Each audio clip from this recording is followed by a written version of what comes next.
আল্লাহ যখন যা করে বান্দার ভালোর জন্য করে। হয়তো প্রথমের দিকে আমরা সেটা বুঝতে পারি না, কিন্তু সময়ের পরিক্রমায় যখন বাস্তবতা নিয়ে সামনে আসে, দিন শেষে আমরা বলতে বাধ্য হই আসলেই ওই দিন ওই ঘটনাটা হওয়াতে ভালোই হয়েছে।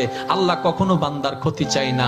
আল্লাহ যদি ক্ষতি চাইতেন সকালের নামাজ না পড়ার কারণে কান্না করে দিতে পারতেন, যদি আল্লাহ ক্ষতি চাইতেন দুপুরে নামাজ না পড়ার কারণে ল্যাংড়া করে দিতে পারতেন।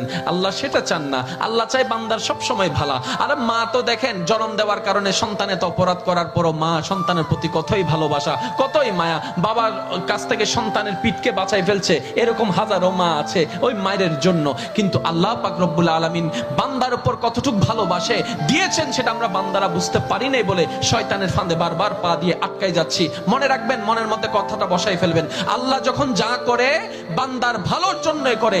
একদিন না একদিন সেই ভালোটা আপনার বিবেকে এবং মনে প্রমাণ হয়ে সামনে চলে আসবে।